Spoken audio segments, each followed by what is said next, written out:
Coming up, we continue our DTVC Extra look at the Marvel Cinematic Universe Phase 2 with Captain America, the Winter Soldier, and Guardians of the Galaxy. Then in 2 weeks, we'll complete this look at the Marvel Cinematic Universe Phase 2 with Avengers Age of Ultron and Ant-Man. And then after that, we'll start looking at some Pam Grier films. And so my goal is to do some of Pam Grier's 70s films, do 6 of them. So the question is just a matter of whether or not Pluto still has those movies, which,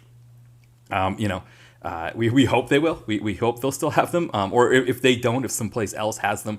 And then, we'll kind of see what happens from there if all those are available. My hunch is that they will be. And then I don't know what I'll do after the Pam Grier films, but we'll see. We'll kind of see that. With 6 Pam Grier films, that should bring us 3 episodes. So it'll be like 6 more weeks into the future that'll cover us. So we'll see what happens from there. And I think, in terms of myself, maybe potentially or not having comic book movie fatigue, and possibly too, like people listening, maybe they're getting into comic book movie fatigue. And I think that concept has kind of been all over the place, right? Especially with the Madam Web situation, because I think there's a sense of like, is Madam Web just a bad movie, or are people tired of comic book movies? Or maybe a combination of the two, right? Like maybe Madam Web is really bad, but also people are so tired of comic book movies that they don't want anything to do with it. And I was thinking about that because, recently I read a really good article that Tom Joliffe, who's been on our show before, screenwriter, When Darkness Falls, he writes for Flickering Myth, and he did an article about sort of the state of comic book movies and what we've been up against, or what's been happening there with those. And one of the interesting things that I noted, kind of as I was thinking about it, is that the Marvels, right, did really badly, or it didn't quite make its own budget back. But a lot of Marvel's movies, they weren't doing horribly. If you look at like from a gate standpoint, I think it's almost like the issue really isn't that the movies are making less than they used to make. It's that they're spending more money on them and expecting more money to come out on the other side. So it's like, a movie that they would have spent, $150 million on and got, $600 million. They spend $200 million on it and get like $750 million. And so then it doesn't look as good, right? Because it's like, well, why did that movie do as much? I mean, the Ant-Man ones are a great example. I mean, I think the Ant-Man that was between the 2 Avengers movies pulled in like $650 million, something in that range. The one that came out last year only pulled in like $450 million. So it's not like it's making that much less, but they spent like a good, like, I don't know, like $50 million more to make it. I mean, it was a $200 million movie for that most recent Ant-Man movie. And I think they really thought it was going to kick off this whole like, Kang the Conqueror kind of thing. But I think on the other hand, I think Ant-Man probably has a cap, right? Like there's, if you can get $600 million out of an Ant-Man movie, you take it and run. But probably $450 to $500 million is what you can expect from an Ant-Man movie. And you can spend as much money as you want. You can spend, $250 million, $375 million, whatever it is. And you're going to probably still get the same result. You're still going to get that kind of money. The Marvels one's a little different, right? Because Captain Marvel did make over $1 billion. But again, her movie came in between 2 Avengers movies. And I think, that kind of inflates sort of the success of certain films, because those Avengers movies were so big. And I think it's hard to sort of transpose that. I mean, on the other hand, right, I know, that doesn't explain, just because it's not during an Avengers movie doesn't mean, that doesn't explain like a roughly $1 billion difference, right, in the gate that was there. I know talking to Mitch about that one, he was saying probably a better way to market it would have been as Captain Marvel 2, The Avengers, right? Because then you would have drawn a clearer through line there. And I think that also would have helped too, because there was that sense of like, oh, well, if I haven't seen all the other Marvel stuff that these characters are involved in, maybe I won't understand the movie. I know for me, just having seen Captain Marvel, the Marvels made plenty of sense to me, and it was no problem. So, but again, that doesn't account for like, whatever, $600-700 million difference in what the movie, could have made and ended up making, right? I don't think that would have been a $700 million difference. So, the fatigue part might be there. I mean, it might be too that like, I don't know. It's hard to say, but I think one of the things that I was reminded of from watching some of these movies for this time around is some of the things that really made these movies work that we're not always seeing, right? I mean, if you look at the movie that did well this year, it's the Guardians of the Galaxy one. Those are characters that people liked, played by actors that people are really fond of. And I think you kind of, the Thor movie is the same thing, right? They still kind of pull in $750 million every time he makes, every time Chris Hemsworth makes one of those. And I think, maybe what happened was that the old sort of the days that we're going to be talking about here in this episode, they gave everybody a false sense of what was possible with comic book movies, and not understanding that it really wasn't the comic book movie itself or the fact that it was a comic book movie that made them so popular, but it was certain other elements like writing, acting, and in particular the stars themselves, that getting the right stars. I think Marvel to some extent might be struggling a little bit to find their next Robert Downey Jr. I think they thought they had it in Jonathan Majors. I thought they thought they had, like, instead of a hero doing it, that their villain Kang was going to be the one that was going to carry it, and of course that didn't happen.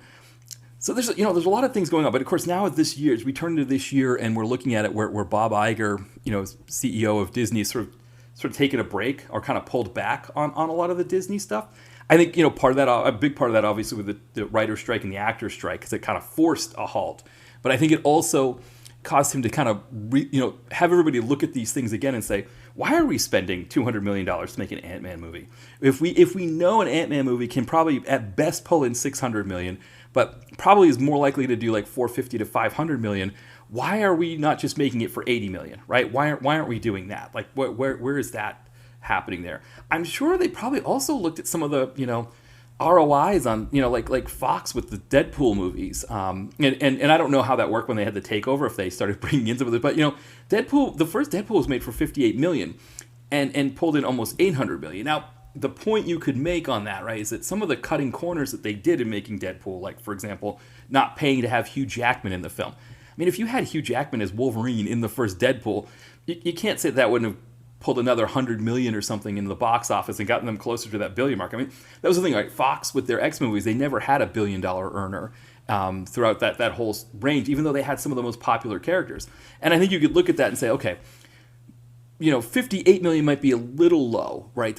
You can put a little bit more into the budget, right? Make it a little bit better, But by the same token, if you can do the characters like Deadpool, Daredevil's another one, but these street level characters that don't require a lot of special effects, and make them for 80 to 100 million, and get the same gate at the box office. Why are we spending $200 million on the Marvels or $200 million on Ant-Man when these are projects or these are properties that we know probably can't always turn in that kind of money, and we shouldn't always expect it. And that's probably a big part of why this year, I mean, people are looking at it as like, okay, is Deadpool versus Wolverine going to be the thing that saves Marvel? I mean, I would be surprised if it doesn't do over $1 billion in the box office. Like, if it doesn't, because the buzz that's surrounding it, and a lot of people want to go see this one in the theater, I would be surprised if it doesn't kind of move the needle the way that it feels like it's going to here.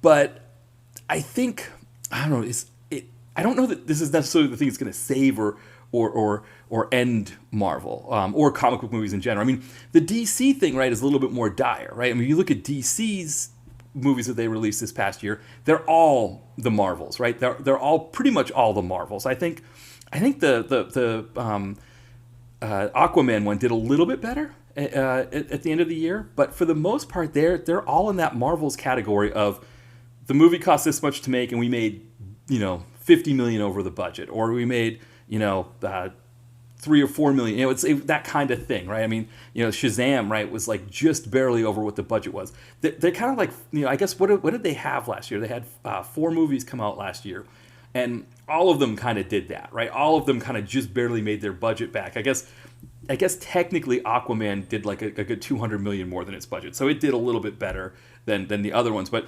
Aquaman made $1 billion its first time. The first Aquaman did $1 billion, so they were looking at like, oh, we're going to do another $1 billion here, and it doesn't always work that way, right? Sometimes you just catch lightning in a bottle and you get $1 billion. But on the other hand, I think you have these certain properties like Thor or Guardians of the Galaxy that you just know are going to get you $750 million. I mean, Batman's another one. I think they were looking for Batman, the one with Robert Pattinson to do $1 billion, and it didn't quite pull that much. I mean, I think those are kind of lightning in the bottle kind of situations that you're lucky if you get. And so then it's like you probably really have to think about, do I really want to spend over $200 million to make a movie that may not pull that kind of money, right? And I think maybe that's probably what Bob Iger and what Disney are doing now, is that they're looking at it again. I know that some of the talk is about doing fewer projects and better quality projects. I think that could definitely help too. I mean, I think the period that we're looking at here is when they start ramping up to 2 movies a year, right? And we get into the next phase, it's 3 movies a year. And when they get into, when they finish with the Infinity War and the Infinity Saga, then it's like multiple movies a year, multiple TV shows a year. And even with the reset that we had from COVID, they were still kind of pumping out that kind of stuff, or there was almost like a backlog of stuff that they were trying to pump out. So, I don't know that there's a fatigue. I think people like movies. They're just going to like whatever whatever, a movie that's good or a movie that works, people are going to like it. I think a big reason why Marvel had the success it had, the Marvel Studios and the Marvel Cinematic Universes had the success it had when it started, was that you had compelling actors playing compelling parts with really well-written stories, and then the rest of the sort of adventure and special effects and all that other stuff, those are more like accoutrements to just make it look more realistic and feel like you were having an experience, right? Or that you were experiencing a kind of a moment.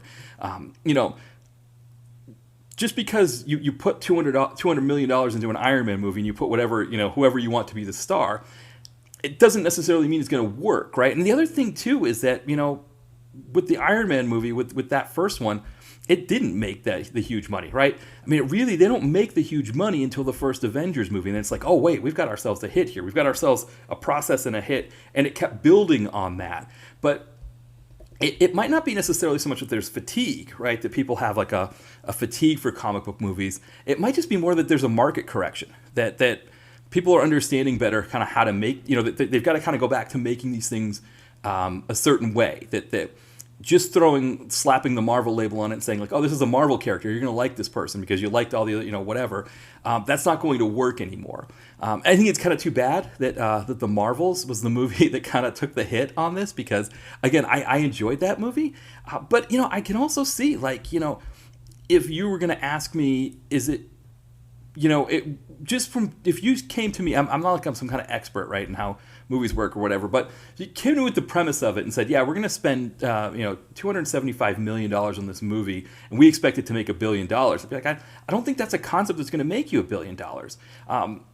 I think with a better kind of marketing strategy where they again talk, kind of going back to what Mitch said about, why don't you call it Captain Marvel 2, The Marvels? I think you could have had a movie that pulled in $500 million, right? Which, if you made it for $100 million, $500 million is not horrible, right? But when you're making it for $275 million, it's got to make $1 billion, and that's a really tough margin to work on there. And of course, if it starts slow out of the gate, or if there's any reason why people are kind of hesitant to do it, you're going to lose them. And there's, I think to make those $1 billion movies, you've really got to start strong out of the gate, and it's just got to kind of be one of those things where you just kind of keep building on it. It's almost like, I guess it's almost like bowling a 300-point game, right? When you're bowling, right? If you miss a couple at the beginning, right, there's no way you're going to make a 300, right? And I think pulling those kinds of numbers, it just and maybe that's where they kind of pull it back some and say, okay, our expectations are not that. Maybe there's one movie a year, like, for example, Deadpool, and Wolverine. That's the movie we think is going to be our huge winner. That's going to be our top 5 box office earner. That's going to be the one that gets us over the top. Anything else in the year, maybe we release it on a smaller scale, expect less money from it. If you put out something for $50 million and it gets you, $400 million, you're doing a little bit better off there, right? You don't have to worry so much, and you don't have to have everything pumping out the $1 billion. And I think maybe that's part of where the pause is coming in, and that's sort of the reassessment from Bob Iger. But it is interesting because, the other thing you look at from the first 3 phases of the Marvel Cinematic Universe that I think you didn't have anywhere. You didn't have it in the DC universes. You didn't have it from the X-Men movies. You didn't have it from a lot of the sort of the franchises from comic books before either, is this really clearly defined path of, we're going to start with these movies and we're going to end on this movie. And, we're going to do, 5 movies and then end with a 6th one. We're going to do, 4 movies, do a 5th movie, then kind of do a kind of an epilogue kind of film with Ant-Man. This really clear defined path, they don't really have it now. Nobody really knows where these movies are going. There's like this idea of a Avengers Secret War or Avengers Kang Empire movie that's supposed to come out, but we don't really know how any of that stuff's connected. And I think, like you think of Superman, it's kind of a similar thing. Like Superman was like, obviously one of the greatest comic book movies of all time. Saw the first movie, saw the second movie, and then the third movie doesn't really kind of fit with the first 2, right? You're kind of, where's the Superman story going? And Marvel's never had that problem. They knew right away, like, okay, this is what we want. If they were doing Superman, they'd know this is where we're putting Superman. We've got 4 or 5 movies mapped out in advance for Superman. We've got other DC properties that are part of Superman. We've got those mapped out for where Superman's going to be involved with those. And so I think that's another piece of it, is that when you know in advance where you're going, you've got it all planned out. It's kind of like me, doing a solo podcast, or even having people on my podcast. Sometimes I just jump in and do the podcast, and it's like, if I don't know where I'm going, we start going off on tangents. People aren't sure where to fit, and people will still listen, people will still enjoy it, but are they gonna? Nobody's gonna spend money on that kind of thing, right? If you don't know where it's going, and I think, that kind of mindset. I'm trying to think. I was trying to think like Blade, for example, like the trilogy, the Blade trilogy. It kind of feels like maybe that was one where they thought they knew where they were going, where they're going to have Dracula in the third one. But again, they just as the movies go on, Spider-Man, for example, the first 3 Spider-Man films, the Sam Raimi ones, there's a sense of like, okay, I think if they had known where they were going with that one better, we probably would have gotten a 4th movie. But the 4th movie got delayed, and they wanted to try to rush it out to kind of compete with some of the stuff that Marvel was doing that was too late at that point, because Sam Raimi didn't want to rush the movie out. So, that's probably another reason why a pause is good here on Marvel's part. I don't think it's a sense of like comic book movies are dying, or they're dead, or they're coming to the end here, but maybe it's a sense of like, okay, we thought we could just print money with these things. Let's actually be a little bit more intentional about it and get fans back into it and see. The other factor involved, and I think this is something that Tom mentioned in his article as well, which again, I think is a great article if you check it out. But, we're talking about a large period of time here. The movies that we're going to be talking about today came out 10 years ago. So, thinking about where people are 10 years ago, 10 years ago, I wasn't married yet, right? I'm married now. And I'm sure a lot of people went through a lot of changes. People that were younger than me, right, have gone through even more changes in that period. Friends of mine have had kids in that period. So it's not just getting married, but it's adding people to your family. Everybody knows when you have kids, right, you don't always get to decide what you want to do on a Saturday night, right? That sometimes it's taking the kids to those places. And so sometimes it's a matter of like, okay, we're not going to go see the Marvels, or I've got to pick what movies I want to see this year. And if I've only got a few, well, I'm going to go see Guardians of the Galaxy because I've already watched the first 2 of those. I really like those. I'm invested in Guardians of the Galaxy, so I'm going to make sure I go see that movie. Whereas the Marvels, yeah, if I get a chance to see it, I will. If I don't, I don't. And I think that's the other issue for Marvel's sense is that it's kind of like in sports. Like, for example, my favorite team, the New England Patriots, the way sports works, right? And you can think of it for any sport, right? That your players are there for a certain period of time, and as they get older, you're supposed to have younger players that kind of, fill it, start to get better while those older players are aging out. So then you've got these younger players that can take over, right? And with my New England Patriots, they had a lot of years. In American sports, right, they have what they call the draft. So it's not like in European sports where maybe you find young players and you bring them up through your academy and you teach them how to play that way. In American sports, right, that's all been farmed out to the colleges. So colleges have indentured servants. The players are essentially indentured servants, right? They don't get paid by the university to play. They're free labor to play those games. And then after they've played, however many, 2 or 3 years in college, the leagues will draft those players from the college based on who had the worst record in the league the last year. So the Patriots, for a lot of years, they were drafting, and they were doing a horrible job drafting players. They were drafting players that lasted a year or 2 in the league and they weren't any good, and so they couldn't play. And what ended up happening to them is when they lost their star quarterback, Tom Brady, they really didn't have other players on the team to be able to make up for that. And so they, of course, ended up doing really poorly, and they're now one of the last place teams in the league. And I think you could say the same thing for Marvel and the Marvel Cinematic Universe is that I don't think they did a good enough job of bringing in fans when these other fans were going to age out, right? And when I say age out, I mean that fans who are not going to be able to just go see every single Marvel movie because they've got new adult obligations that they have to meet. And so I think they've talked about like Gen Z not being as big into the Marvel movies, and I think there probably could have been ways for that, and I think they're scrambling, trying to find ways to get Gen Z back into the market. Which, to be honest, it doesn't make any sense that you'd be scrambling to get Gen Z to watch movies because they're very similar to Gen X in the sense that they're not going to be like sold by like kind of overly flashy things or corporate things, but a good solid story is going to do the trick for them. I think there's a sense that like, oh, there's a code for Gen Z. Just like I think people, but nobody really thought there was a code for Gen X. I think they just gave up on Gen X. If you notice, whenever you see like demographic surveys and things like that, you'll see like it'll go like boomers, millennials, Gen Z. Like they always skip Gen X because nobody knows what to do with Gen X because they're just there, right? They just they can't be sold to. Making a commercial that plays on our nostalgia, right? We're going to say, you're just a poser or whatever, right? It's not going to help us buy.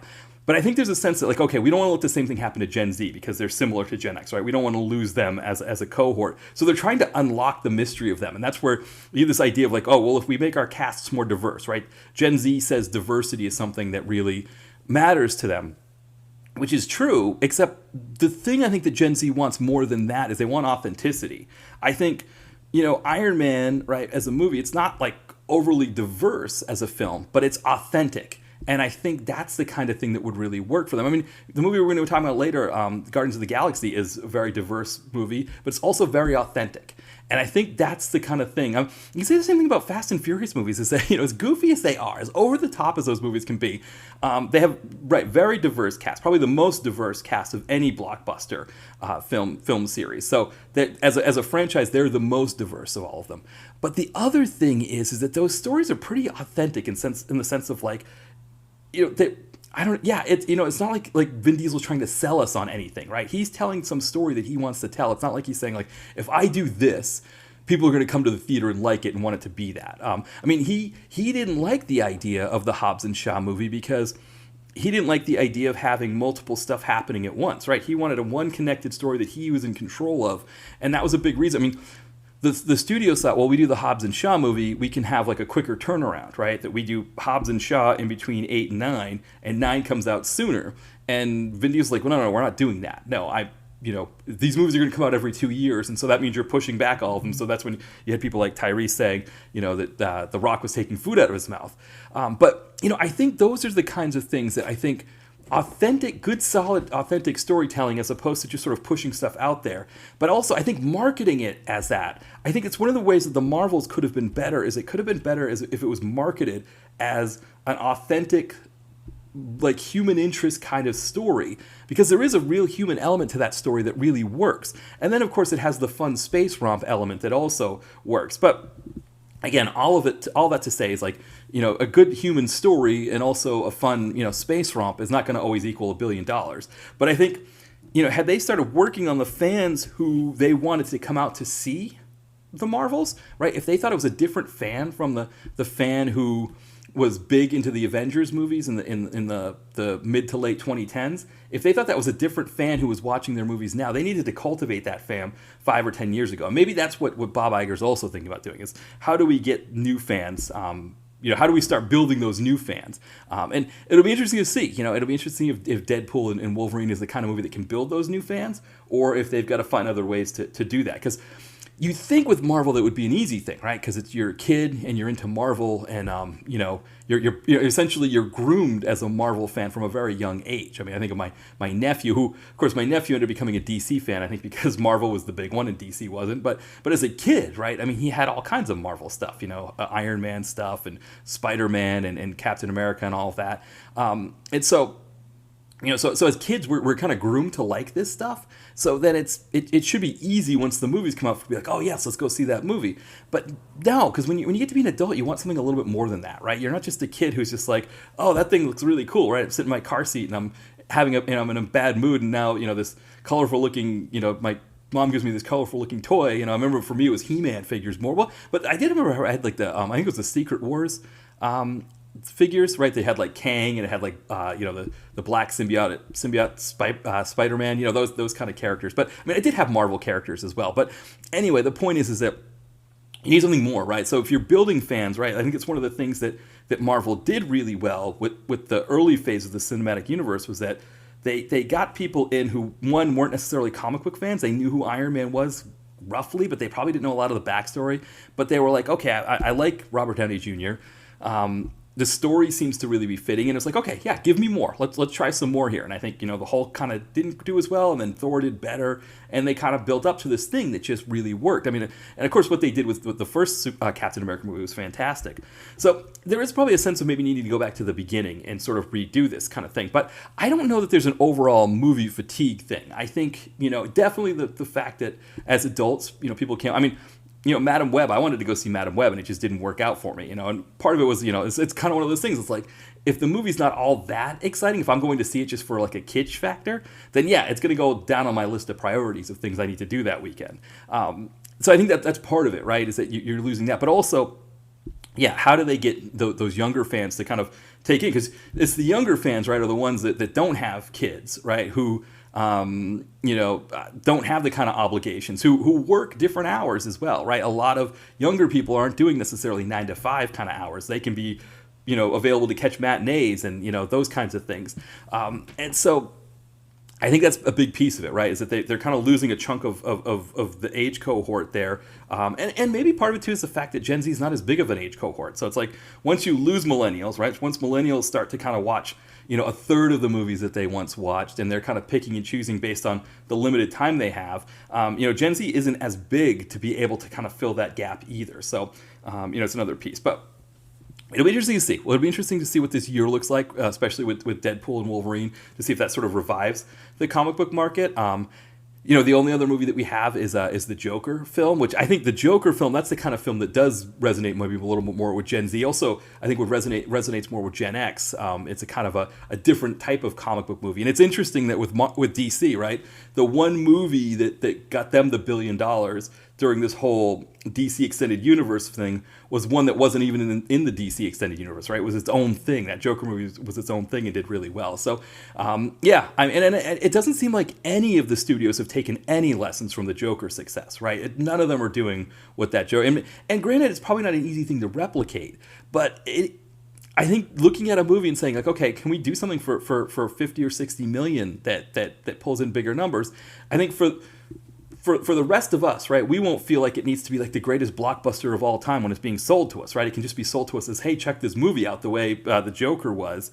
But then also, if it does well, it's kind of a surprise. So, I don't know. We'll see what the Joker film this year does, right? Let's see if it's another big hit for DC. If that one doesn't do as well, right? If that one, and I don't know what as well means for that movie. Honestly, I don't know what it needs to pull in for it to be considered a huge success compared to the one that came out before. I don't know, because I don't know what the price tag was on that one. I don't know how much they put into that one, but I would think that they would want to, with the year that DC had, I think they'd want something big from that one. So I guess we'll see what happens. But why don't we'll wrap this conversation here, and then what I'll do is we'll play in our theme song here, and then when we come back, we'll take a look at Captain America: The Winter Soldier.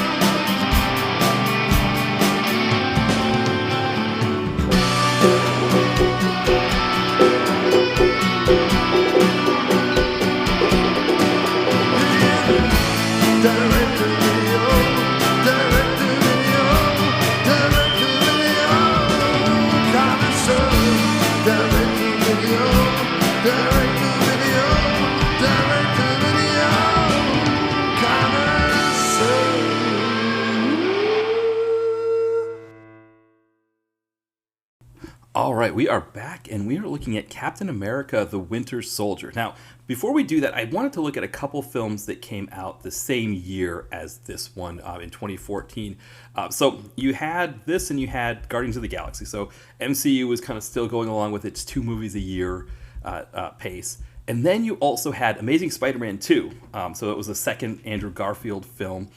And then you had X-Men Days of Future Past, right, which was a kind of really fun. It was one that I really enjoyed. I hadn't seen either of those before doing this podcast, and I watched them both here, and I definitely liked them both, and they both did relatively well in the theater that year. I mean, kind of all four of these Marvel movies did roughly the same. Like they all did north of 700 million, but less than 800 million. What's interesting about The Amazing Spider-Man 2 one, I think, getting into that one a bit, as a movie, of course, it wasn't as good as the other Spider-Man films that had come before it. And I think the problem was there was a lot going on. It's kind of a very weighty, heavy script. The interplay between Andrew Garfield and Emma Stone, that was really, really good. Like, that was something that I really enjoyed, and they kind of made those moments more fun. The thing with Jamie Foxx's Electro, right, is we don't see him a lot, right? He only has two big battles with Spider-Man. So it was really, really weird how they did that. And then the whole thing with Harry Osborn. I think the idea with Harry Osborn is that they were teasing out the third movie in the second movie. And that can sometimes be a difficult thing, right? That you're setting up another movie alongside the current movie. And it's kind of a hard thing to... Again, it weighed the script down a lot to have this whole situation with Harry Osborn wanting Spider-Man's blood to heal himself or whatever. It kind of... Yeah, it brought too much to the film. And so it meant we lost things along the way that we didn't need to lose. But that really wasn't the reason why they stopped making these Amazing Spider-Man movies, right? Because, I mean, this movie did pretty well, right? It's not like it was a flop or anything like that. Yes, critically, it wasn't given as much respect or applause or something like that. But, right, it wasn't as celebrated among the critics. But and I think from Sony's standpoint, right, they were looking at it as, we need our Avengers, right? We want Spider-Man to be our Avengers, and it doesn't, comes up short on that, right? It doesn't do as well there. But that's not really why they stop it, right? They stop it because they come to an agreement with Marvel Studios to introduce Spider-Man into the Marvel Cinematic Universe. And on the one hand, it's the smart move for them, right? Because it's the only way they get their billion-dollar movies, right? Which, again, that's sort of the holy grail, right? You want to get these movies in the $1 and $2 billion range. $2 billion, right? That's kind of the next level, right? That's sort of your Avatar and your Star Wars and Avengers. But getting something into the $1 billion range, which, again, they almost had a $2 billion one, right? With the most recent Spider-Man film that came out on No Way Home. But they kind of get their big moments there with that. The problem is that they still own the rights to all these other Spider characters and have the ability to make movies with them. And they're kind of like, well, okay, we're going to make these Spider-Man movies without Spider-Man because we've got Spider-Man in the Marvel Cinematic Universe. I mean, I don't know. I've read that there's a possibility that they could just come back and make another Andrew Garfield Spider-Man, and it wouldn't be like... Again, I guess it might affect their ability to make the money that they want to make off the Marvel Cinematic Universe Spider-Mans, but it's a fascinating thing, right? And that's part of the reason why this Madam Web movie is doing so horribly, is that they're trying to create a Spider-Man universe without Spider-Man. Which sounds like as sauteed in wrong sauce as it possibly can be, right? That you would do that. And it also would be interesting if they introduced the Andrew Garfield Spider-Man to this new Spider-Man universe they created, because part of the whole deal with Venom is that Spider-Man has the symbiote first, and then Venom, Eddie Brock's character has a thing against Spider-Man, and then he gets the symbiote and becomes a baddie, right? So there's a whole part of that story that they wouldn't be able to touch, or they'd have to amend or do something with. But it would be a way to kind of revive, right, what's going on with this thing here, if they just and I think Andrew Garfield said he would want to do a third movie. They'd plan on doing a third movie. I mean, they were planning on kind of moving the story forward for a third and potentially a fourth movie, where kind of the way the comic books worked, right? Where you go from having Gwen Stacy. I said, Emma Stone is Gwen Stacy. You have Gwen Stacy, and then you move on to Mary Jane. Whereas like in the Sam Raimi ones, right, it was just Mary Jane right from the beginning. And I think they had Shailene Woodley pegged as the person that they wanted to be she was cast, or she was going to be the next Mary Jane Parker. So. But yeah, that all kind of went out the window because they're like, well, hey, let's get into this Marvel Cinematic Universe. And I don't know from an X standpoint if Fox ever went into if Fox ever considered the same thing, like, hey, let's put Wolverine in the Marvel Cinematic Universe and share the rights to him. They never, I don't know if that was ever a possibility, or if at that point, Disney was already in talks to buy out the the movie arm of the 20th Century Fox arm from Fox, which would essentially give them the rights to those characters anyway. But it's an interesting idea. It's funny. I was looking into some of this stuff a little bit. And I'm going to get into it a little bit more when we talk about Guardians of the Galaxy and sort of like who has the rights to what characters and all of that. But anyway, that was an interesting thing because again, I saw Amazing Spider-Man 2 over the weekend. Hadn't seen it before, and I don't know that it was like one of my favorites. Again, the story was a little bit on the heavy side, but I liked Garfield as Spider-Man. He was a really cool Spider-Man, and I think it would have been nice to have more with him. But I also get why Sony did what they did, right? Because by bailing, those are the only really major successes. I mean, I guess one of the Venom movies has done well, or maybe both of them. I don't know. But the big successes have come in having their Spider-Man in the Marvel Cinematic Universe, and then also from the same side, from Marvel's standpoint. It's been a huge coup for them as well because Spider-Man is he's the biggest of the Marvel stars. And so to be able to have him, I mean, that's kind of the thing that kind of blows my mind with Fox because they were not putting enough money into the Deadpool movies, right? They didn't want to invest so much in them. I mean, I don't know if maybe Marvel didn't know, the Marvel Studios, they had to have known how popular Deadpool was. It's interesting that they weren't just like, hey, can we just borrow Deadpool and have him be in a movie with Spider-Man or something like that, because that would have been a huge hit. But anyway, so that's kind of what happens there, right? Is that Amazing Spider-Man 2, there's the plan to do sequels, but then once Sony realizes like, hey, if we can get in bed with this Marvel Cinematic Universe thing, that's a better bet for us, and that's what they end up doing. With X-Men: Days of Future Past, that's one I remember. I collected comic books after that one, and I think I realized it was only, I guess, like a 2-part story in Uncanny X-Men. But of course, in the original story, right, it's Kitty Pryde who is the one who goes back in time, right? She can kind of bring her consciousness back in time, and the idea is, right, that they're going to stop the Sentinels from being built, which caused the sort of the slaughter, the mass slaughter of mutants. And of course, with Fox, they understand that kind of the star of their X series is Wolverine, so they bring him back in time, and it also makes sense too because Wolverine, a younger version of Wolverine would still look like the way Hugh Jackman looks today, because he doesn't really age that much. So that was part of the plan as well. But the other things, of course, you have from those X movies. I mean, Michael Fassbender he's just amazing as Magneto. I mean, I still am bigger on Ian McKellen, but he's just so cool. And putting him in like 70s, 60s, and 70s clothes and having him just sort of get after it that way, it's really, really great. And of course, the other thing too is this movie has Quicksilver in it, which we're going to see. Quicksilver is also going to be in the Avengers, and that he was one of those deals, I guess, that the Fox had the rights to Quicksilver, and then Marvel had the rights to Quicksilver, I guess, because he's an Avenger. As long as Marvel doesn't call him a mutant, they were able to use him. So that's part of the sharing thing there. But I think this is the most successful of Fox's X movies, other than the 2 Deadpool films, and I think this again kind of shows potentially that like where the cap kind of is for these, right? That again, if you're coming out of if you're making an X-Men movie and you're getting like $750 million, you're doing all right. But again, when you're spending $200 million on it, you really want to get more than that. You need more money out of it. If you're spending that much money, you want it to be kind of in the next tier. And I think the problem with this, of course, is that they're using this one to build on the next one that's going to be X-Men: Age of Apocalypse, and that one doesn't quite do as well.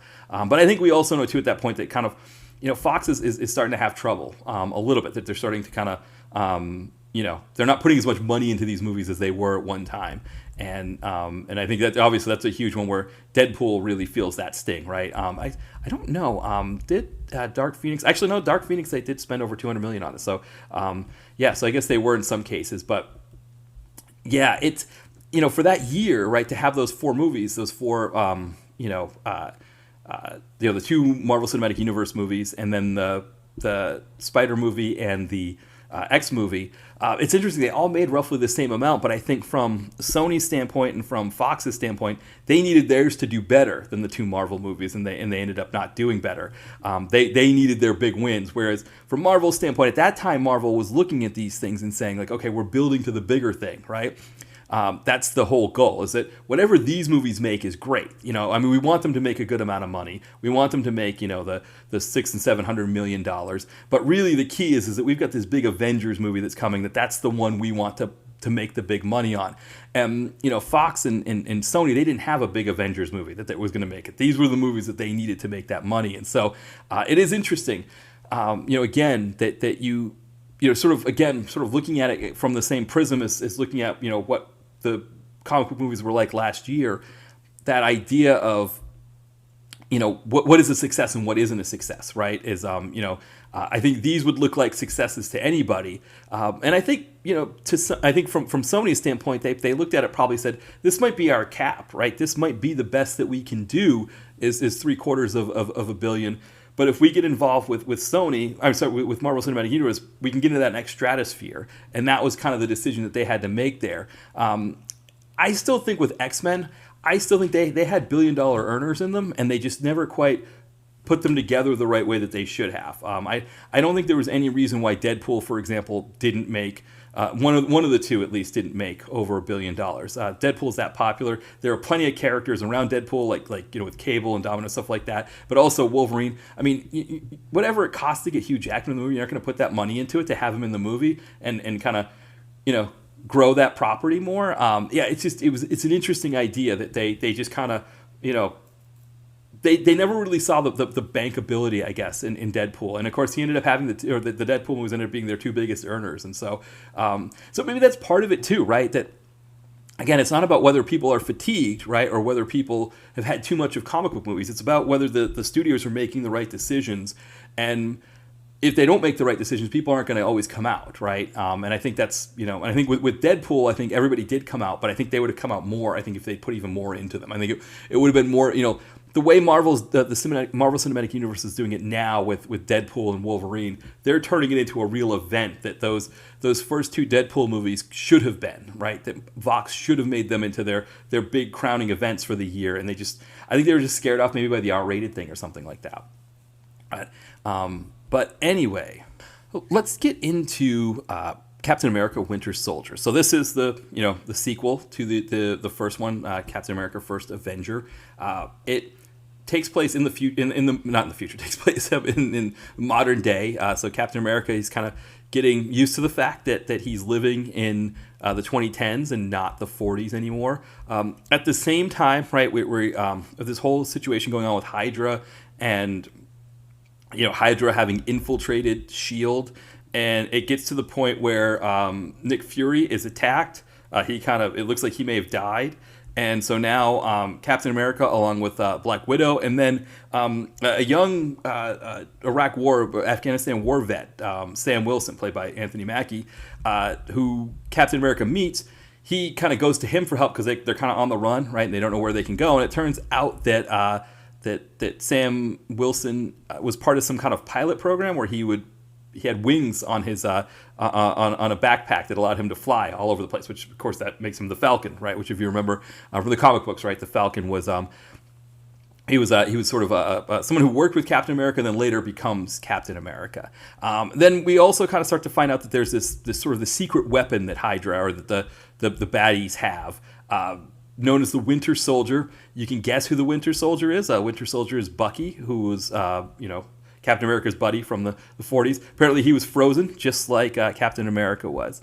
So as it's sort of this thing, I guess the plan is that now Hydra has infiltrated S.H.I.E.L.D., and they're going to use S.H.I.E.L.D. technology to kill a bunch of people, so it's really up to Captain America and Black Widow and the Falcon to thwart these plans and get everything back to normal. And Nick Fury, if you've seen some movies after this, he's probably not dead. And of course, it's Marvel movies, right? Nobody ever really dies. And it turns out, he'd faked his death and he's actually fine. So that's that. This movie here for me, it's just a solid, straight ahead comic book actioner. It's the characters were fun. The story was good. It had the twists and turns, and it had the you can't trust anybody kind of thing to it. Which for the most part, that you can't trust anybody kind of thing can sometimes get a little bit old or a little bit tiring.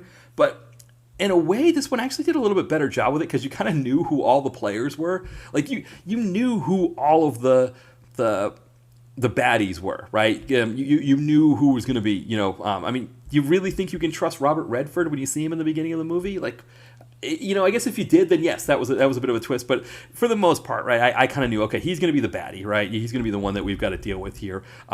Frank Grillo is in it. He plays Crossbones, Brock Rumlow. So when they tell you his name's Brock Rumlow, that okay, he's Crossbones, so he's going to be, he's going to be a baddie in that situation.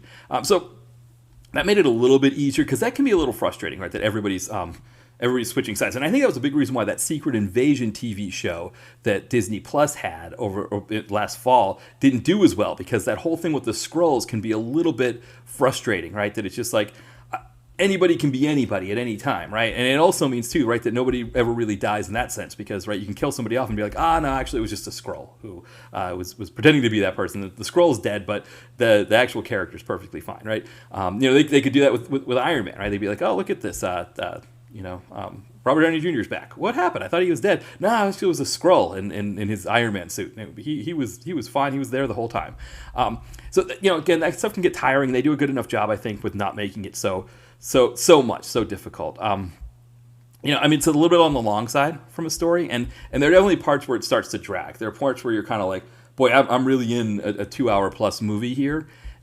And I think that's one of those things that I think if I had seen this in the theater, I probably would have felt that even more. I think being at home, I could pause it to go get myself something else to drink or do something else. Whereas if you're in the theater, right, you're kind of stuck there. Because, obviously, they don't do intermissions for 3-hour movies. They're definitely not doing them for 2 hours and 15-minute, movies. And so, and again, some of those movies that are over 2 hours move really well and kind of go through the whole thing. But this one, there's just so much of the whole, like, things aren't what they seem, and we're twists and turns, and they kind of do a lot of the sort of the adventure movie kinds of things with the secret rooms and the secret buildings and that kind of stuff, which is fun, but also you for 2 hours you get a lot of it, and so it kind of can be a little bit much. I think compared to the first Captain America movie, I definitely like the first Captain America movie better than this one.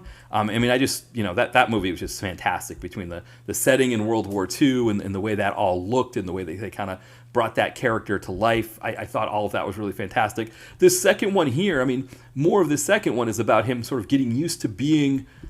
He's getting used to life in the 2010s, but he's also getting used to being the leader, right? Because he's used to being the soldier that follows orders, right? Just tell me the orders and I'll follow them. And now he's kind of coming into his own, where he's like, no, I'm going to create my own rules. I'm gonna be the leader. I'm going to be the one who gives the orders. I'm going to be the one. I'm not following anybody else's orders. And he starts to develop that mindset a little bit more here, which I think is good, right? That's a good character development piece, but I don't get enough of it because we've got such a we were talking about Amazing Spider-Man 2 having a very heavy story. This is also a heavy story. There's a lot going on here. So I think that's probably the other piece to it.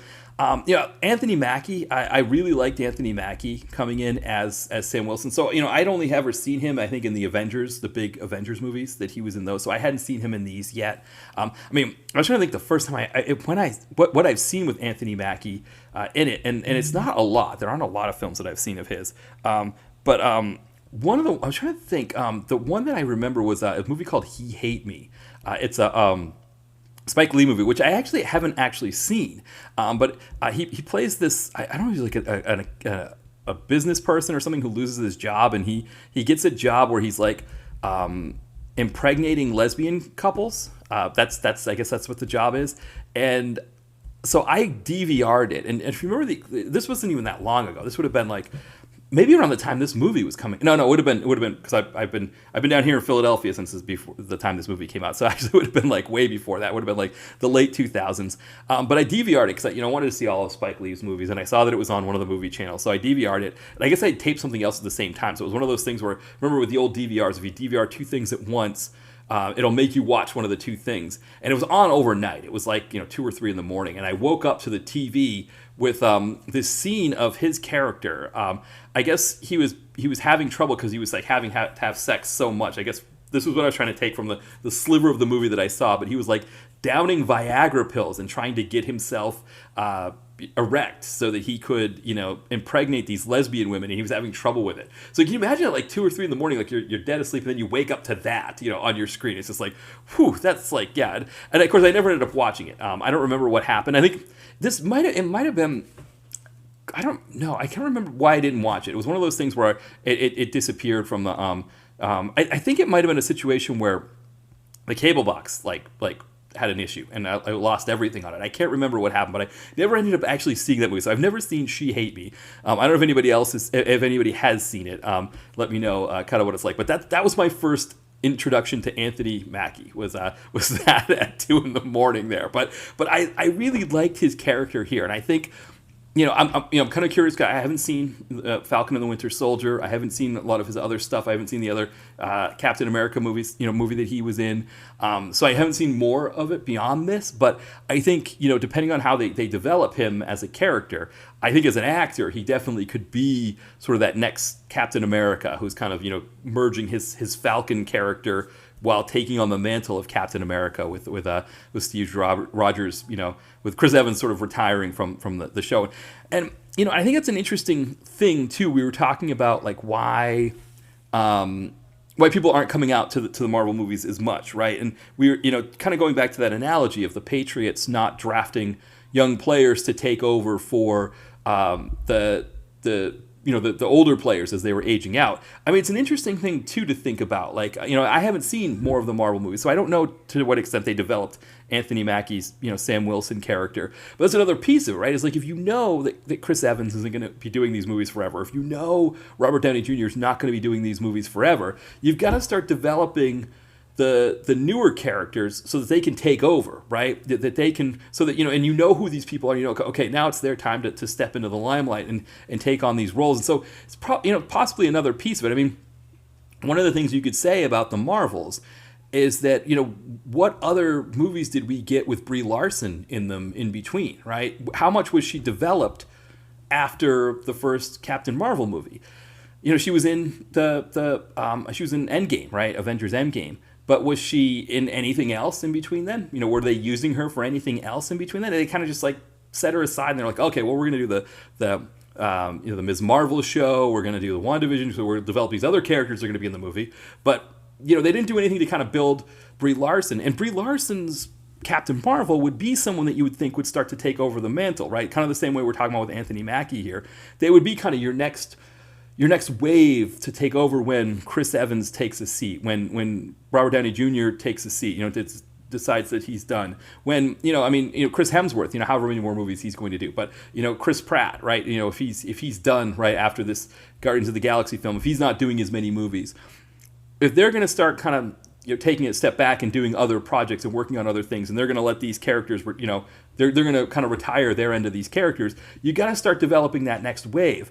And so, like, again, Anthony Mackie, I think the fact that they did the Falcon Winter Soldier show, I haven't seen it yet, and I've heard that show didn't do as well as, or it wasn't as well put together as the WandaVision show.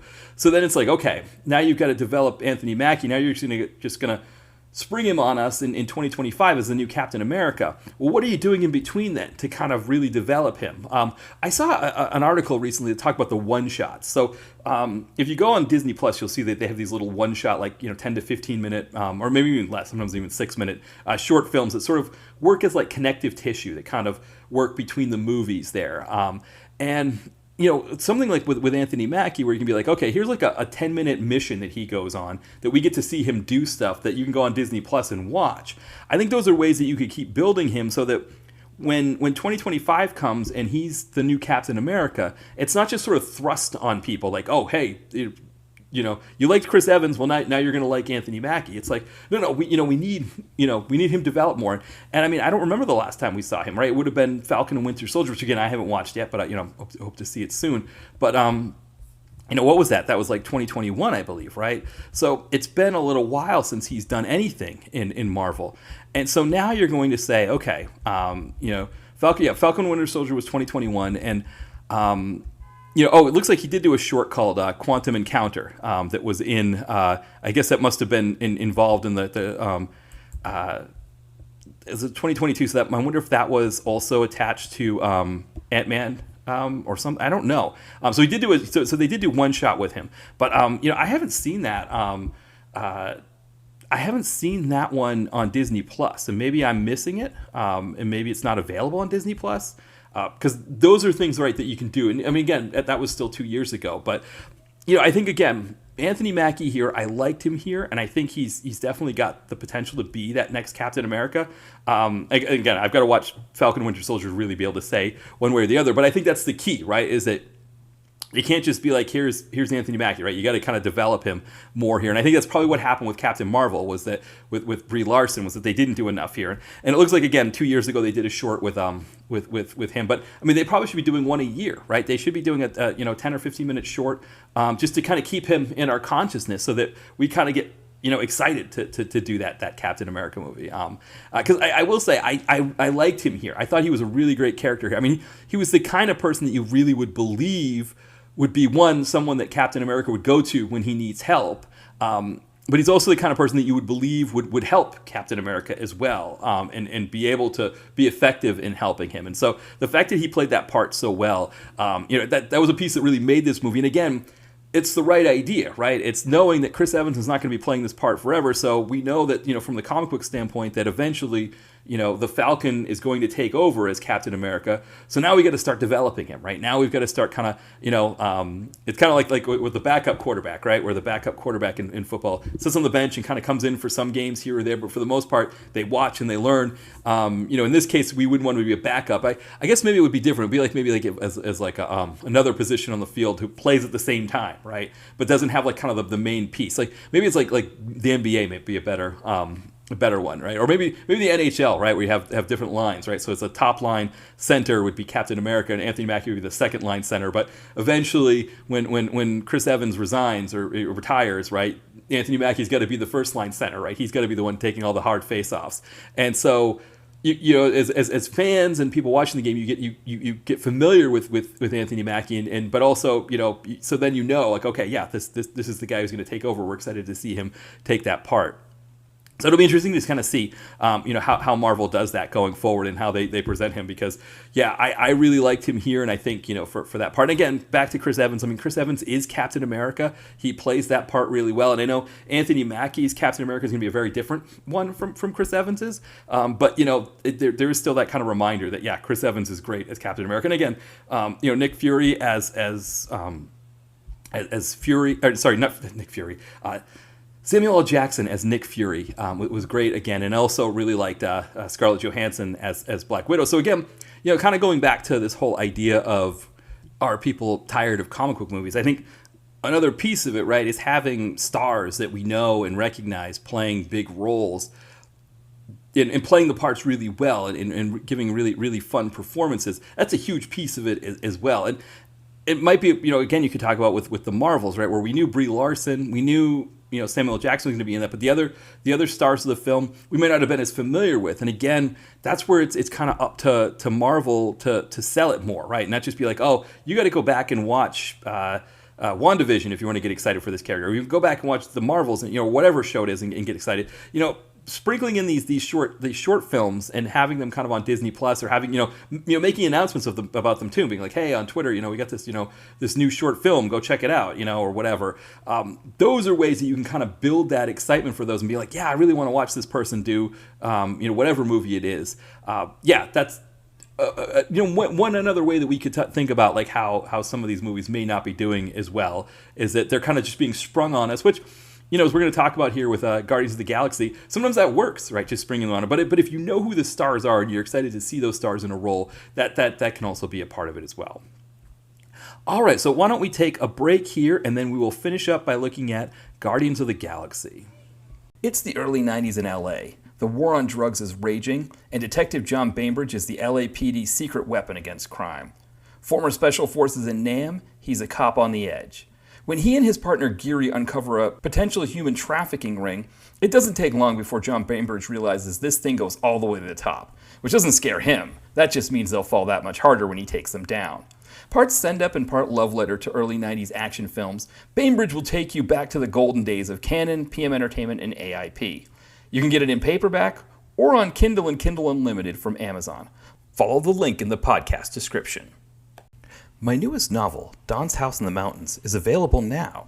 It follows Don Veazey, who after 20 years has finally made it as a writer, going from an AP English teacher to richer and more famous than he ever could have imagined.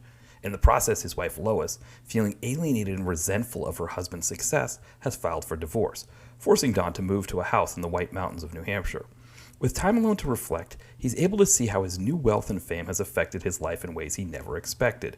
Maybe the biggest of these is his new house, which is bigger and nicer than anything he's ever had in his entire life, but the longer he lives there, the more he gets the sense that it might have magical powers. But that can't be right. A house can't have magical powers, can it? Pick up Don's House in the Mountains today. You can find it at Amazon in paperback and in Kindle. All right, we are back and we are wrapping up here looking at Guardians of the Galaxy. So it turned out of this phase of movies, this was the only one that I had actually really seen fully. So I discovered with Thor Dark World that I think I came in somewhere in the middle on that one. I thought I had seen the whole thing, but as I was watching it, I didn't really remember the beginning. And then Winter Soldier, I thought I had seen Winter Soldier before, but when I was watching, I was like, I don't remember any of this. So who knows what I was watching that had Captain America and the Winter Soldier character in it. Because it wasn't what I had saw, what I had seen before, right? So it wasn't Captain America: The Winter Soldier. It was something else. So this was the one though, Guardians of the Galaxy. It was the one that I did see, and having seen it before, one of the things I did coming into watching it this second time is I really wanted to kind of get a sense of why it was so popular, why it was such a big hit. Because this is something that Tom Jolliffe brought up in his article about comic book movies, saying how he, when he was collecting, he didn't even remember Guardians of the Galaxy. And I did remember Guardians of the Galaxy, but what I remembered of Guardians of the Galaxy was that it was like so far down the list of books that you would get. So I don't remember if you remember collecting comics in the late 80s, early 90s like me, where you'd read through the comic book and somewhere in the middle there would be like this subscription page where there would be like all the lists of titles, and you could check off the box and then I don't know, cut it out of the comic book and send it in to them, right? And then you'd get the comics delivered to you. Of course, I never did that because I never trusted the postal service to deliver the comic books in mint condition, right? So it's always better just to go to the flea market or the comic book shop and get them, right there. You knew they were going to take care of them, so you'd be able to buy them and they were going to be in good shape. The other thing, of course, too, is, right, I didn't want to buy them from like the bookstore or a place like that because they would have the UPC code, right? You didn't want the UPC code. You wanted them direct, where they had like, I remember in the early 90s, it was Captain America's 50th anniversary. So where the UPC code would be, there would be this silhouette of Captain America with the dates, or like a few years after that, I think it was like the 30th anniversary of Spider-Man. Same thing. That was, you wanted that. You didn't want the UPC code. So you couldn't get them delivered, right? I wasn't going to subscribe to the comics and have them delivered, but I also wasn't going to buy them at the store. I had to buy them at the flea market or the comic book shop because, you had to get that specific kind. But I remember Guardians of the Galaxy would be in there, and I don't remember anybody, talking about wanting to buy it, wanting to get it, anything like that. It just was, right? It just was one of those ones that was just kind of just there. And it was one of those ones that they would always try to restart. Oh, so-and-so is going to do, volume 3 of Guardians of the Galaxy. And it might make it a year, and then it would be gone. The only one I really remember being on the shelves had Yondu on the cover, I think. Something like that. I can't remember, but it wasn't a big deal, right? It wasn't a big comic book one, and so I think the fact that this one became so successful, it's like I think it was a big surprise. Like how is Marvel making, how's the Marvel Cinematic Universe able to make a success out of Guardians of the Galaxy? I mean, it was crazy enough that they were able to do it with Thor, right? Like Thor was like a notch above Guardians of the Galaxy. Like at least you knew Thor, right? Like at least Thor was going to be used as what the sister was obsessed with in Adventures in Babysitting, right? They weren't going to be like, she's obsessed with Rocket and Groot, right? Because then people would really have no clue what they were talking about. But at least with Thor, it was like enough of a known quantity, but like also obscure enough, right, that it would be wacky enough that she would be into it. Guardians of the Galaxy wasn't even that, right? It wasn't even on that level. So the fact that they made a successful film of that, it was a huge thing. And I remember for me, I didn't see this when it came out in the theater. I saw it later on cable. But I remember for me, when the Patriots played, so I'm going back to the NFL again, the Patriots played the Seattle Seahawks in the Super Bowl. And I believe Chris Pratt, I think he's from Seattle. I think that's the deal. And so he and Chris Evans, because Chris Evans is from the Boston area, they had a bet on. Actually, let's see. Oh yeah, so he grew up in Washington. Okay, he's born in Minnesota but grew up in Washington, so he's in the Seattle area. So he was a Seahawks fan, and Chris Evans was is a Patriots fan, right? Because he's from the Boston area. So they bet when the Patriots and the Seahawks played in the Super Bowl. They did a bet that the loser had to go to the hospitals of the winners. city and dress up as the character from the Marvel movies that they were in. And so it was like, oh, Chris Pratt's going to go dressed as Star-Lord. And I'm like, as Star-Lord? Do kids even care about that? Like, that doesn't even make any sense. That's like not even, that doesn't seem like it even registers at all. But of course, that was a huge, the way that game ended was a big, crazy ending. Patriots did end up winning that one. And so, yeah, Chris Pratt as Star-Lord. I think Chris Evans went as Captain America as well. So they went together to, I think it was to the Boston City hospitals to visit with the kids for that. But I remember seeing that. I was like, Star-Lord, like what people are talking about Star-Lord like he's a big deal. Like I don't even, that doesn't matter. I didn't make any sense to me. Then I watched the movie and I got it, right? The first time around, I just liked the movie. I just really enjoyed it. But I wanted to kind of watch it this time to kind of see why it worked so well, especially in light of sort of the last year where there's sort of, especially with Madam Web out now, this idea that, I'm going to say that people think that maybe comic book movies are dying out, or that this could be the end of comic book movies, or not sure what's happening there with that. This movie should be like a roadmap for like how you get it to work right. And because again, you're taking a property that nobody knows, nobody really cared about, and you made it into this huge thing.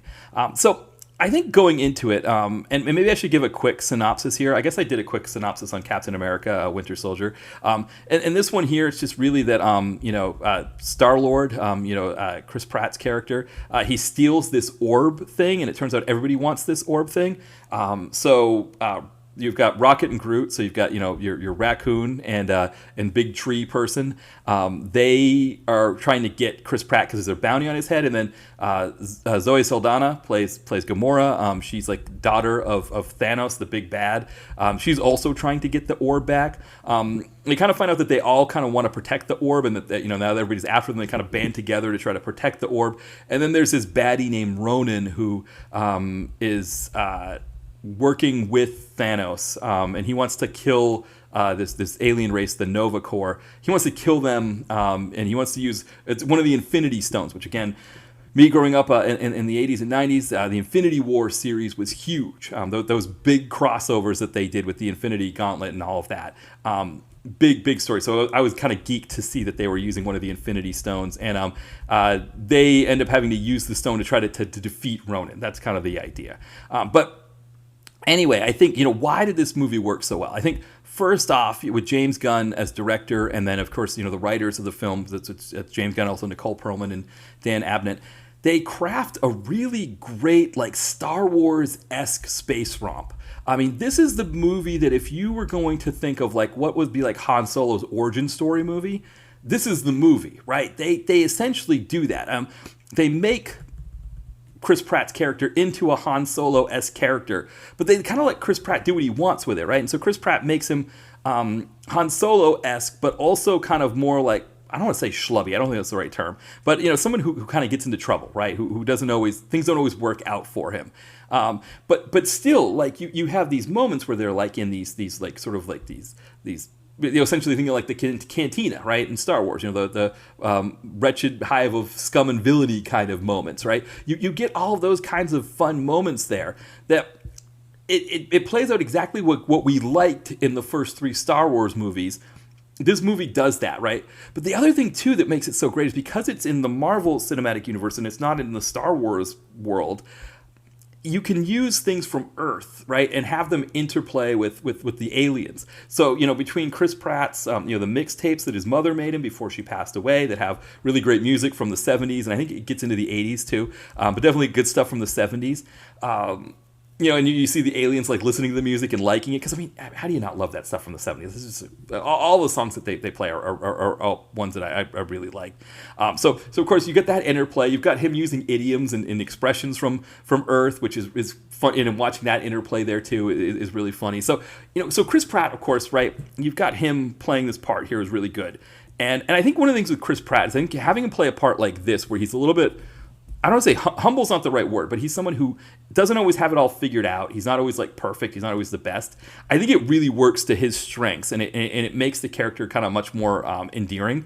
And then you got Zoe Saldana, who is like kind of the queen of like the blockbuster, right? I mean, if it's not this movie, right, then it's Avatar or the Star Trek movies, right? So you put her in this and kind of make her as very strong, strong kind of counterpart or counterbalance to the Star-Lord character, where she's kind of the more get things done in a more straight ahead kind of way, where she's more serious, and there's that sense too where that they're kind of rubbing off on each other, so the interplay between the two of them is really working well. As in addition to that, all of that is really, really great there. And then, of course, the Rocket and Groot character. I mean, for me, Rocket is probably one of my favorites in the Marvel Cinematic Universe. And, of course, this is going to be something that it's a kind of a unique thing that endeared the movie to me that might not be for everybody else. But the character of Rocket reminds us of our little gray cat Brando, the way he kind of moves around. Because our little cat Brando, he's like this little thin guy. He passed away in 2019. And actually, my novel, Holtman Arms, I created a character based off of him. But watching him kind of move around, his little raccoon character, just reminded me of kind of Brando kind of slinking into the living room because he wanted something to eat, or just to even just come hang out with us, that kind of thing. Or I don't know. It seeing that character, I always loved that in him, and I can definitely see Brando being a little bit, like shooting people and blowing people up and stuff like that. He was a bit of a tough guy. We used to joke. So we used to joke that he had all these occupations just because I don't know, just my wife and I just kind of got it. I don't know where that came from. I think it kind of came from there's a law firm here in Philadelphia called Krasno and Onwedijo, and we used to say Brando and Onwedijo. So we joked that he was a lawyer. And then I used to do online English as a second language classes, and if the students didn't show up, you had to wait a certain amount of time, and then if they didn't show up, you'd call it a no-show. And so sometimes I would be like on the computer and it'd be like 20 minutes and I'd text, my wife, and she's like, yeah, Brando called it, gave it the time of death. So it's almost like he was a coroner as well. And then our other cat, JD, is much bigger than Brando was. Maybe like 2 times the size. And a lot of times Brando would just kind of leave him alone or just stay away from it. There were times where he would piss Brando off so much that Brando would like charge at him, just kind of almost like tackle him and like kind of really really get after him. And so then we joked that he was an MMA fighter because of that. And then of course the last one is that for whatever reason, I can't remember where that joke came in, that he was a Reform rabbi, because my wife being Jewish, I think I'd given her a card for one of the Jewish holidays, and I mentioned that Brando was a Reform rabbi, and she got a kick out of that. So in the novel, in Holtman Arms, he's a person who embodies all of these things. So he's a lawyer living in the same building as my main character, Colvin Hall, but he also is an MMA fighter, fights in an amateur MMA circuit, where the main character takes his sister, who's from Taiwan. He takes her to see it, so she kind of gets a slice of Americana. This kind of, because it's like a very low rent sort of arena kind of place where she's eating she's trying to make sense of the thick gloopy nacho cheese stuff and watered down Coors Light beer, stuff like that. The main character makes sure she gets the whole thing. But yeah, and then some of the other things, like with the Reform rabbi thing, where he's giving people advice and stuff like that. So yeah, it was kind of a fun thing. I mean, he passed around the time I was writing the novel. So so it was kind of interesting to have, put him in there. But yeah, Rocket just always reminds me of him. So even watching it this time around, I just watching him kind of slink around just reminded me. So that's an area where this movie's going to work for me that might not work for everybody else. But I always like that. It is interesting too, because Bradley Cooper doing his voice and Vin Diesel doing Groot's voice. And I'd read somewhere that that's one of the issues with the most recent Guardians of the Galaxy movies, is that actually really bumps the price up. Because if you think about it, right? I mean, Vin Diesel in 2014, I don't know what he... I'm trying to think where we were at with the Fast and Furious movies at that time, but I don't think he commanded quite the money that he commands now. So Furious 7 hadn't come out yet. So yeah, he was still... I mean, yeah, Furious 6 was a big hit, but of course that would have come out. Furious 6 would have come out while this was shooting. So yeah, he wouldn't have commanded quite the price he commands now just to do I Am Groot as a big tree thing. Because how many other people could you have doing the I Am Groot thing? But yet they have Vin Diesel doing it, so he's worth a lot more there. And I think also too, I think Bradley Cooper also commands more money now. So having them both do those voices, it definitely jacks up the price on the budget for those. And then of course Dave Bautista, right? Just a complete revelation there. You weren't expecting him to be as fantastic as he is. So you've got 5 really fun characters, right? And this sort of ragtag group thing here against a really bad baddie in Thanos. Thanos is kind of one of the ultimate Marvel baddies. And one of the things I was interested about with that is I was trying to find out why Fox didn't have the rights to Thanos. And I couldn't see anything there that explained why Marvel had him but not Fox. Because I read that there were other galactic characters that that Fox did have. So we know Silver Surfer and Galactus were two, right? Also, I guess the Watcher was one that they had the rights to the Watcher, so Marvel couldn't use that. I guess with the Skrulls, it was like a thing where they again shared them. So it was like you could use them or not. It was same with the Kree, who are used in this movie as the alien empire. I guess it was one of those things where they were shared between Fox and Marvel, but it was like maybe like a little bit less clear on who got them or not. But it didn't say anything about Thanos. It does seem weird that like if you're Fox and you're buying up the rights to characters to use them in movies, and you're getting the Fantastic Four and you're getting Silver Surfer and Galactus, why you wouldn't want Thanos, who was like the biggest, one of the biggest baddies. I mean, I would say after Doctor Doom, which they got Doctor Doom, right? Because Doctor Doom's a Fantastic Four, so they had that baddie. But after Doctor Doom, I think Thanos is up there. I mean, I remember as a kid just reading those Infinity War comic books, and he was just great. I'm trying to think of other baddies that are even on that. I mean, we know Ultron, of course, is in the other one of the other movies, but like Kang, for example, Kang doesn't really register on that same level as those guys. So somehow, Marvel had the rights to him, and they were just like, yeah, we're gonna. I mean, I think it was one of those deals where I think in the end of the first Avengers movie, I think Joss Whedon just put him in the movie because it's not the James Brolin version. It's somebody else playing it. But I think they were like, yeah, put a baddie at the end just to kind of show that there was somebody else pulling the strings beyond Loki. And okay, well, Thanos, right? He's the biggest baddie. We'll have him in there. And then it was like, oh, well, let's have him, in this Guardians of the Galaxy movie. So of course that's a big part of it too, right? Is having the really big baddie with the fun team of heroes. And again, as a movie, it flows really well. It moves quickly.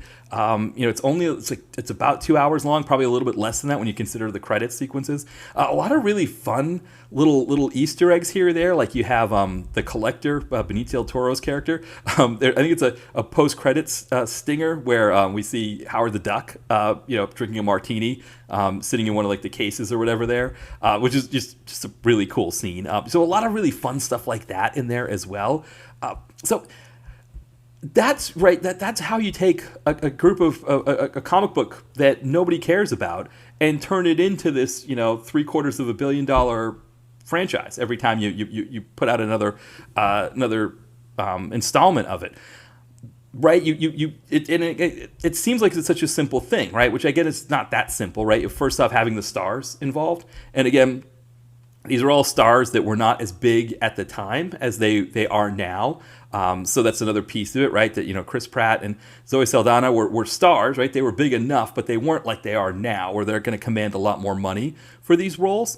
But if they're working, or if you know that they're good enough, I mean, they were all known known quantities at that time. You knew what they were going to bring to the table in these parts, and they all did a really fantastic job. I mean, Michael Rooker as Yondu is also fantastic. So you have all these really cool characters in this. You set it in space, and you kind of just follow a lot of the themes of Star Wars, right?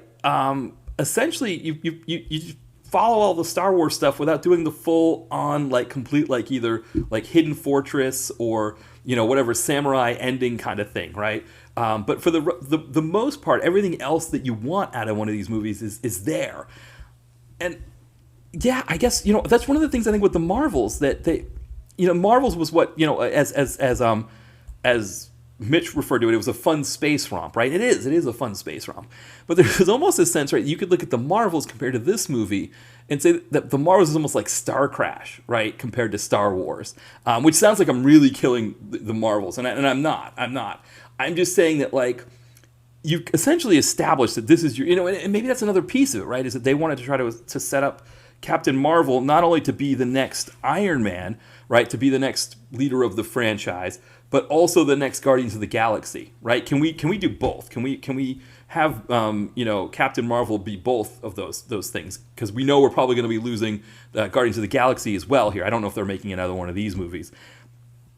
So that's maybe the plan with that, but it misses enough compared to this movie, and it shouldn't have, right? Like the three characters that we have as the fun as the heroes, they're compelling enough that they should have been fun enough with all of this.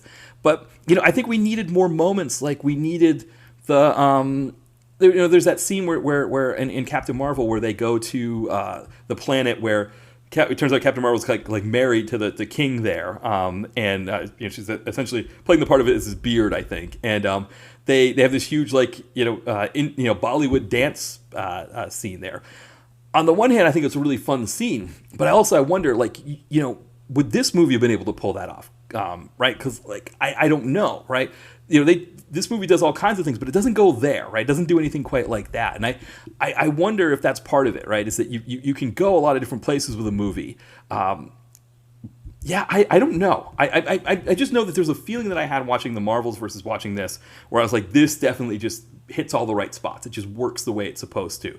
And I would think, I know Kevin Feige said that he, I still don't know if I'm pronouncing his name correctly, Kevin Feige, but anyway, he said that whenever they go to make a new comic book movie, that he watches Superman, because he feels like that's the one, the best comic book movie ever, so that's kind of the standard that you want to match every time. I don't think that's a good strategy necessarily. I think if you're making the Marvels movie, you should be watching this. You should be watching Guardians of the Galaxy and being like, okay, we did a space movie that worked, and it worked fantastically. It worked to the point that we took characters that nobody cared about, nobody even really knew about for the most part. Most comic book fans, they didn't even know who any of these people were. And we turned them into a huge, huge star, they're a huge piece of our franchise. How do we do that now with the Marvels? How do we move that forward? How do we do that with any other characters that we're going to introduce here? How do we make this work? This should be the standard that they're looking at for that. Yes, it's not like a groundbreaking film the way like Superman was, or Sam Raimi's Spider-Man, or any of those here. But I think people looked at this movie and said, oh, we can turn any characters into huge money makers for us, right? Anybody can be $750 million or $1 billion for us. If we did it with Thor, and now we did it with Guardians of the Galaxy, or if you're another studio, they did it with Thor, now they're doing it with Guardians of the Galaxy. Well, we can do it with anybody, right? Any of our characters should be able to pull this off. And I think you've got to actually watch this movie and not just think that you can just do it. Watch how that worked here. Watch what they did here to make this work. I think there's so much in this movie here that's unique to comic book movies that we haven't really seen it. We haven't seen it replicated as much as you'd think. But this is the movie that they created something so big here that I know people that when the third one came out, they watched the first two again just to get caught up on them. The Guardians of the Galaxy, the one that came out this last year, that was the movie that people who had families now, that had obligations, who were kids in 2014, right? So, you're born in 1987, right? In 2014, you're what? I don't want to say 17, but that would be 2004. You're 27 years old, right? Now you're 37, Now you're 37 years old. You got kids. Those kids are older. They got other stuff they want, and they might not even be that old, right? They might be like 4 or 5 years old, but, you still got to be able to, you don't have as much time to do stuff as you did when you were 27. So you're parsing out your time, and you're like, okay, there's 3 Marvel movies coming out this year, and 3 DC movies, right? And whatever else, right? Barbie and all those other things. Well, what do I want to go see? What are the movies that I want to go see? Well, Guardians of the Galaxy, that's the number one. Guardians of the Galaxy 3, I'm going to go see that one. That's for sure. And then the summer comes around, and suddenly there's this buzz around Barbie. And it's like, well, okay, I was going to maybe go see one of these other ones, like Indiana Jones or something like that, but this Barbie thing has taken over, so I got to go see that one now. And maybe that's it, right? Maybe end of the year. Maybe you go see the Marvels, or you see Aquaman, but maybe you don't see either of them. Maybe you're just like, okay, it's Christmas time, I'm done, I've got to, with all the shopping we had to do for the kids and all that other stuff, it's not enough. So essentially that's what's happened here, right? Is that this is the one that's the franchise that was big enough that it got people to the theater to see one of their Marvel movies when they only had to see so many of them. And yeah, I think this is the one that if they're going to go back to the well and be like, how do we make this thing work? How do we get this to work correctly? This is the movie that should be doing it. Because I don't see how watching this, watching it again the second time for me, it's just like how this doesn't work. I was trying to think of what things to critique on it or things that I didn't like about it. But it's just, it just hits all the spots. It's fun. It doesn't really drag it in spots. It's like whenever there's like a down moment, there's still kind of these fun interactions. And again, that comes from the fact that you've got these really great actors playing these parts here. I mean, Dave Bautista and his inability to understand metaphors, like that just seems to just work every time it happens. And I guess I could see maybe if you're a couple movies in that it would get boring, but they start to change those kinds of things and make it a little bit different, right? They kind of evolve those things. But for this first movie, right, those interactions were always good. I mean, Zoe Saldana's character, right, how she doesn't want to dance, and so yeah, it's a little bit hokey when Chris Pratt does the whole like footloose thing, right? Because it's like, okay, we all got the but on the other hand, it was funny enough that it worked, right? That and that he's telling the story about Kevin Bacon, teaching a whole town to dance, and all that. Which, to be honest, that's not how that movie went, right? If you watch it, everybody knew how to dance, right? Remember when they went to the only one who didn't know how to dance was Chris Penn, right? So when Let's Hear It for the Boys was playing in the background, we had the montage of him being taught how to dance, right? But everybody else knew how to dance; they just weren't allowed to, right? Lithgow wouldn't let them. But anyway, I'm kind of getting off track there, but.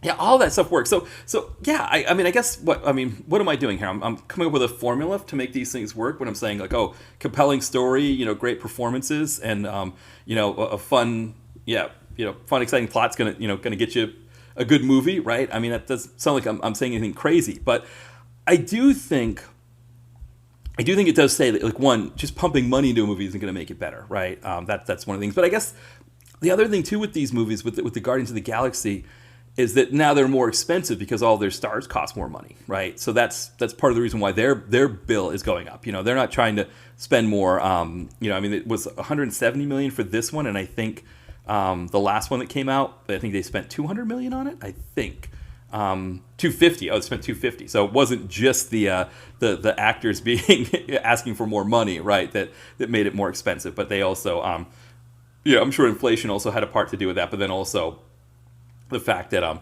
they were pumping more into it. I don't think this needed anything crazier from a special effects standpoint, right? I mean, when you're watching this, do you think you're like, oh man, I don't know if I really believe that thing that happened there, or I wish that explosion looked better. I wish that ship flying in space looked better, or any of that kind of stuff. It's like, no, everything looked fine. So yeah, I just think that this movie is just a really great one here, and I guess this again sort of where we are here now, right? Where as I'm kind of wrapping up here, because I'm kind of going over the same territory multiple times here. I've exhausted my notes, and I'm sort of saying the same thing over. But as we kind of wrap up this episode here, we're now what 10 movies in, right? Because we did the first 6 in the previous Marvel Phase 1. Now we're 4 more movies in here, so we've got a 10 movie run here where they're all good, right? And again, something like this here that's better than good, right? This one was just fantastic. I really, really enjoyed this one. But that's another piece of this, right? That when we're looking at like some of the other, whether it's the DC Extended Universe, or we're looking at kind of what happens with Marvel down the road here, that they're going to have some ones that don't do so well. But they're still getting hits, right? They're still making it work here. But I think part of the reason why they're still making it work is that they're putting a lot of attention into these movies as well.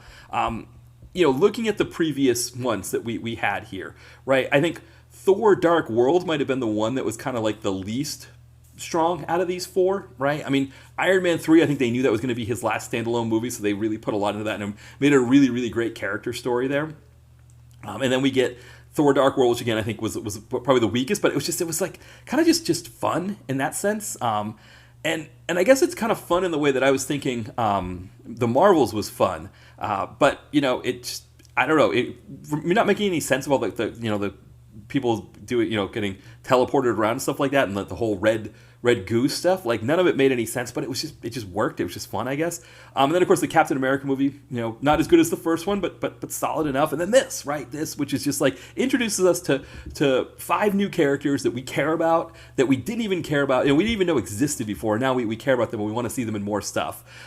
This one's just a home run here. So the fact that they've gone 10 for 10 here, I'd have to go back and look, but I don't think you're going to go 10 for 10 in any situation, right? I mean, Fox didn't go 10 for 10, right? They had Elektra that didn't work. They had X-Men Origins Wolverine that didn't work, the Spider-Man movies, I think Spider-Man 3 doesn't do as well as this, but then, I think, obviously with Madam Web, they're definitely not doing so hot there. So, going 10 for 10 like this, I think is huge that they're doing this. And so, I think when we get into the next two here, we kind of finish off this phase two. It'll be interesting to kind of see what the progression is as we go from there. But I think, if we're talking about the future of comic book movies, I think it would be big for Disney and whoever else to kind of come back to this movie, be like, these are the things that worked here. If we're going to start introducing new characters, we're going to start giving people new characters because we want to start replacing the old characters that we leaned on so heavily before.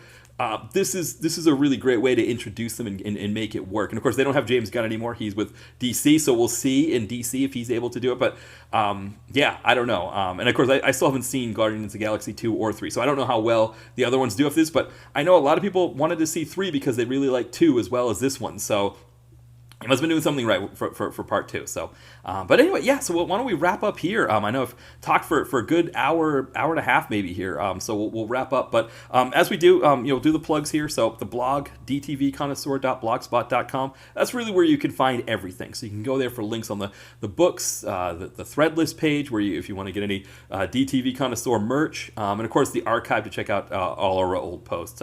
Always happy for people to check out anything. Like, subscribe, buy the books, get them on Kindle, whatever works best for you. But but we'll wrap up here, call it good here. And I guess we'll be back next week on Tuesday. We'll have Tom Joliffe from the screenwriter who did When Darkness Falls, Renegades, new movies coming out, with Cinderella's Revenge and Baby in the Basket. But we'll be talking with him on Tuesday. We'll be looking at Army of One, the Dolph Lundgren film. So so we'll check out where see everybody then. I guess is the best way to wrap it up here. So bye everybody. We'll talk soon.